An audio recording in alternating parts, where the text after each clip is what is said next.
दोस्तों, आज मैं आपको धनतेरस की कथा सुनाने जा रही हूँ। एक बार भगवान विष्णु मृत्युलोक के भ्रमण करने हेतु जाने लगे तो लक्ष्मी जी भी साथ जाने की जिद करने लगी।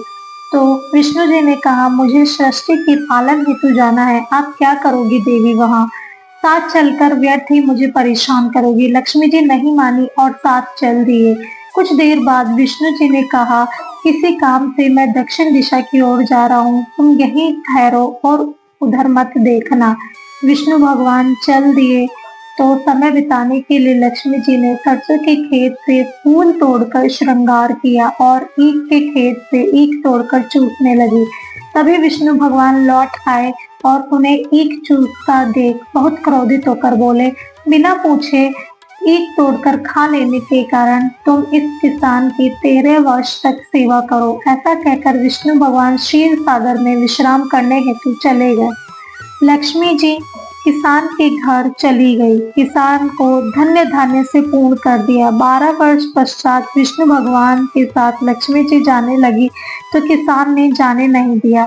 तब भगवान ने किसान को 4 कौड़ियां दी और कहा, तुम परिवार सहित गंगा स्नान के लिए जाओ और इन कौड़ियों को जल में ही छोड़ देना। जब तक तुम नहीं आओगे तब तक हम यहीं रहेंगे। किसान मान गया।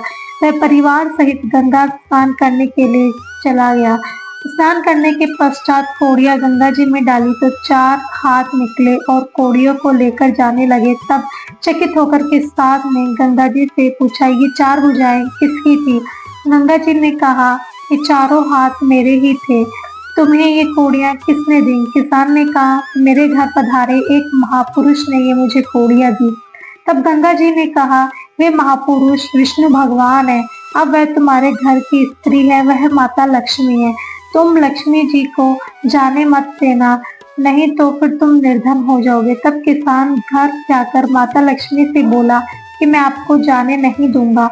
तब विष्णु भगवान ने किसान से कहा, तुम्हारे सरसों के खेत से फूल व ईख के खेत से ईख बिना पूछे तोड़ लेने के कारण क्रोधित होकर मैंने इसे श्राप दिया था कि इसी कारण यह 12 वर्ष तक तुम्हारे घर रही और अब इन्हें जाना ही होगा, क्योंकि लक्ष्मी स्थिर नहीं रहती, लक्ष्मी चंचला है। बड़े बड़े राजा महाराजा भी इसे नहीं रोक पाए।